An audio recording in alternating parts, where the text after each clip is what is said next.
Everything you were taught about Mercury in grade school is flat out wrong. People think they know this planet. They look at a textbook, see the little gray dot sitting right next to the sun, and they think, oh, I get it, it's a hot rock, a boring, roasting, dead rock. Wrong. It is a world of absolute, unapologetic extremes. It is a place that defies common sense, breaks our understanding of time, and holds secrets that make our comfortable little Earth look incredibly boring by comparison. When you open up the files on the universe's most hostile environments, the true cosmic death worlds, Mercury has to be right at the top of the stack. You want a bold statement? Here it is. If you were to drop down onto the surface of Mercury right now, the heat wouldn't be the most terrifying thing.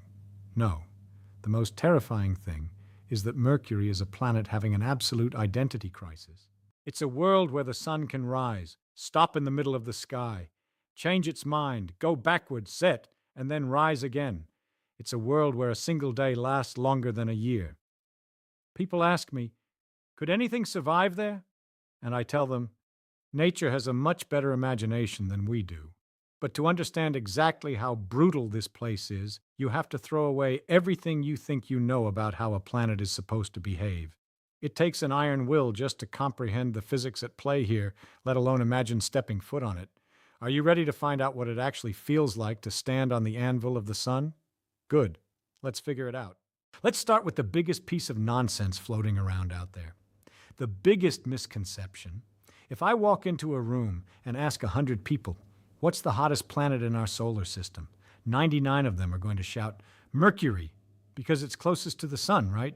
It makes logical sense, but nature doesn't always care about what we think is logical. Venus is actually the hottest planet. Why? Because Venus has a thick, suffocating blanket of an atmosphere that traps the heat like a cosmic greenhouse. Mercury? Mercury is completely naked.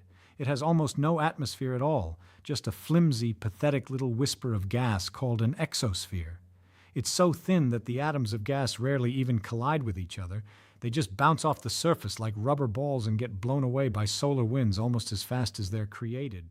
And because it has no blanket to hold the heat or spread it around, we get the first terrifying reality of a day on Mercury, the temperature paradox. Imagine you are standing on the equator of Mercury at high noon. You look up. The sky isn't blue. It is pitch, velvety black, because there is no air to scatter the light. But sitting in that black sky is a monstrous, blinding white orb, appearing up to 3 times larger than the sun does on Earth. The sunlight is about 7 times more intense. The rock beneath your boots is baking at roughly 800 degrees Fahrenheit. That's 430 degrees Celsius. You could melt lead on a rock. You could melt zinc. If you stepped outside a shielded spacecraft without the most advanced thermal protection ever conceived, your spacesuit wouldn't just melt. It would vaporize in ways that would make a chemist shudder. The raw kinetic energy of the solar radiation pounding into the regolith is staggering. But wait, this is where it gets crazy. Let's say you walk into the shadow of a boulder, just a few feet away, out of the direct light. On Earth, if you step into the shade on a hot day, it's a few degrees cooler. On Mercury, because there is no atmosphere to conduct or convect the heat around, the moment you step into the shade, the temperature drops off an absolute cliff. And I mean a cliff. When the sun goes down on Mercury, or when you step into the permanent shadow of a crater, the heat immediately radiates away into the infinite vacuum of space. The temperature plummets to minus 290 degrees Fahrenheit, minus 180 degrees Celsius. You step a few feet to your left, and you go from a pizza oven to a vat of liquid nitrogen. Human survival in this environment means constantly battling this schizophrenic thermodynamics. In fact, it is so incredibly cold in those shadowed regions that we have found something absolutely astonishing. If you go to the north and south poles of Mercury, you find deep craters. Because Mercury stands almost perfectly straight up and down as it orbits the sun, it has virtually no axial tilt. The floors of these polar craters haven't seen a single photon of sunlight in billions of years. Inside these pitch-black freezing pits, we bounced radar off the surface and found massive, brilliant reflections. We found water ice. Think about that for a second. The planet closest to the boiling inferno of the sun has massive glaciers of ice hiding in its dark corners. Surviving the frost in those craters is an entirely different engineering nightmare than surviving the daytime heat. How did it get there? Comets. Icy comets smashed into the planet over millions of years, releasing water vapor. Most of it was blasted into space, but some water molecules hopped around the surface until they randomly landed in a dark, freezing crater acting like a cold trap. Once a molecule goes in, it doesn't have the thermal energy to get back out. It's frozen solid, sitting right next to the sun. It is a beautiful, ridiculous paradox. Now, the biggest question I get, and it's a wonderful question, is what is time like on Mercury? Because we are so used to our comfortable 24-hour day. The Earth spins, the sun goes up, the sun goes down. Tick-tock. It regulates our sleep, our seasons, our entire biology. But time on Mercury is profoundly weird. It is wonderfully, beautifully weird. For a long time, astronomers looked through their telescopes and saw the same blurry features on Mercury every time it was in the right position to be viewed. So they made a logical assumption. They thought Mercury was tidally locked. They thought it was exactly like our moon, keeping one face staring at the sun forever, baking in eternity, while the other side was locked in an endless frozen night. It made perfect sense based on the gravity of the sun. But in 1965, some very clever folks decided to bounce radar pulses off the planet using the Arecibo Observatory. When the radar bounced back, they noticed a Doppler shift. The signal from one side of the planet was slightly compressed and the other side was slightly stretched. That meant one side was moving toward us and the other was moving away. It wasn't locked, it was spinning. But how it spins is the truly crazy part. It's caught in a delicate gravitational dance that we physicists call a 3.2 spin-orbit resonance. Let me translate that from physics speak into plain English. For every 2 times Mercury travels completely around the sun, which is 2 Mercury years, it rotates on its axis exactly 3 times. What does this mean for you, the poor astronaut standing on the surface looking at the sky? It means your concept of a day is completely shattered. A single solar day, meaning the time it takes from one sunrise, through the long day, through the long night, and back to the next sunrise, takes 176 Earth days. Imagine the sheer psychological endurance required for that. You watch the sun rise. It is brutally, impossibly bright. And then you wait, and wait. For 3 Earth months, that gargantuan, terrifying sun just slowly, agonizingly drags itself across the pitch-black sky. The shadows move at a glacial pace. The rocks just bake day after day, week after week, absorbing unrelenting solar radiation.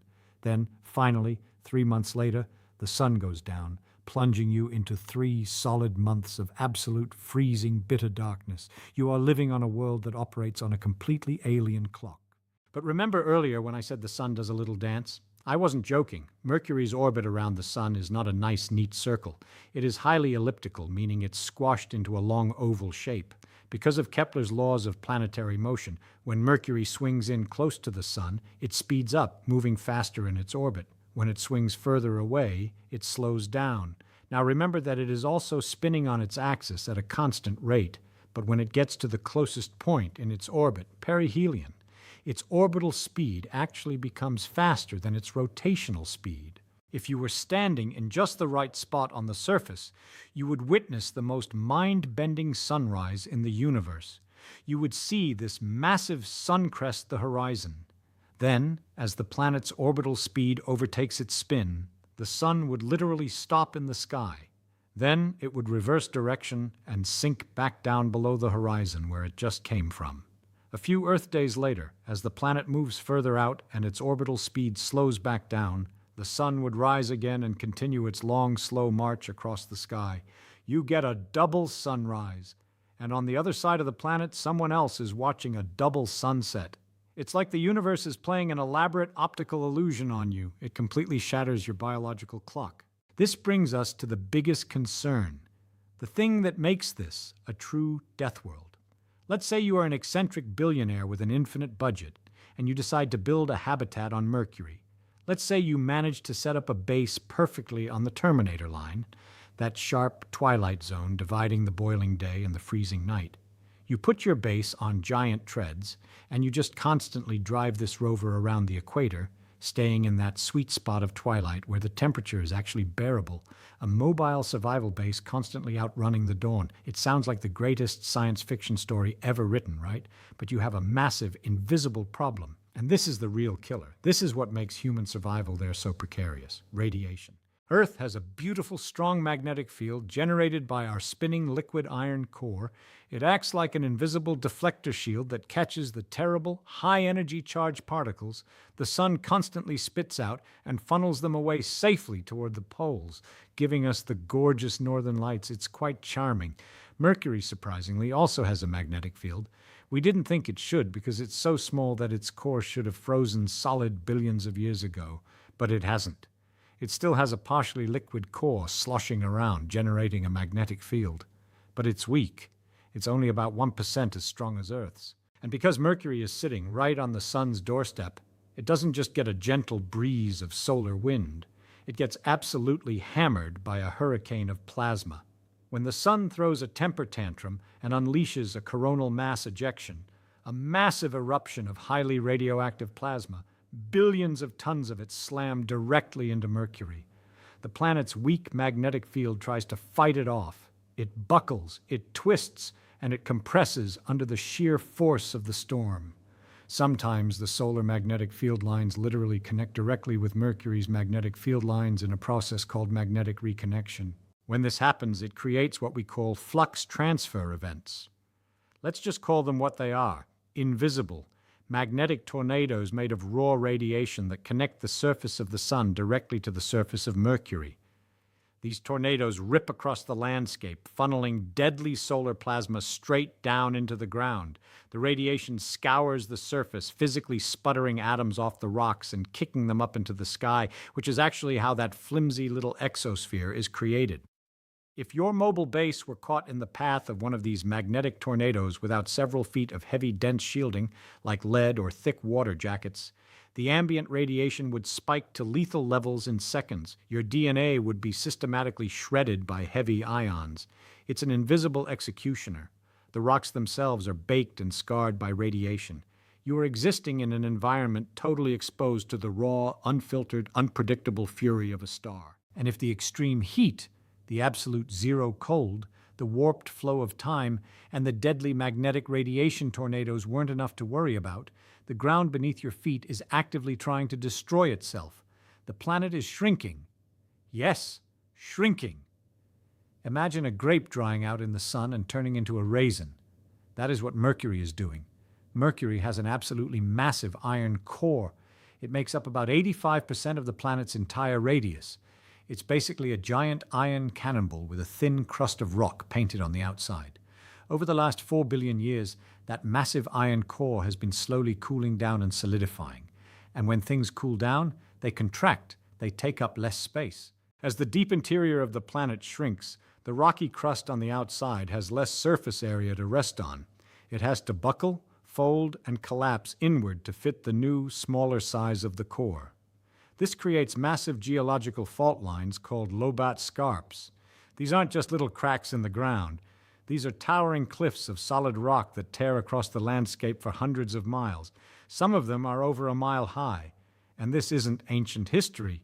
This is happening right now. The crust is literally thrusting up over itself, snapping and breaking.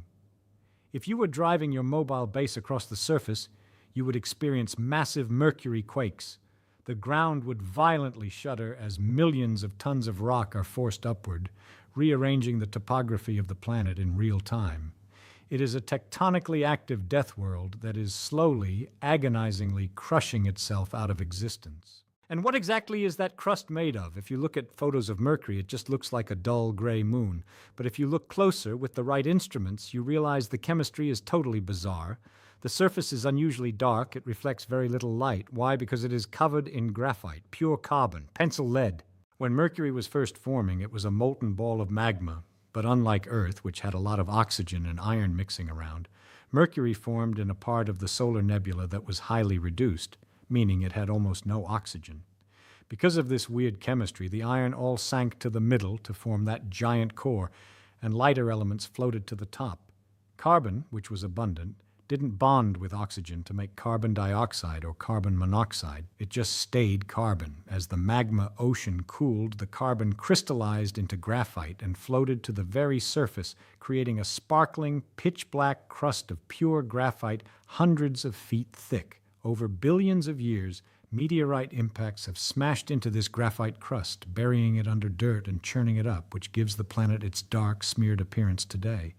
You are essentially walking on a world made of pulverized pencil lead sitting on top of a giant cooling iron cannonball. So, with all of this extreme horror, the heat, the freezing cold, the radiation, the quakes, the bizarre chemistry, we come back to the fundamental question.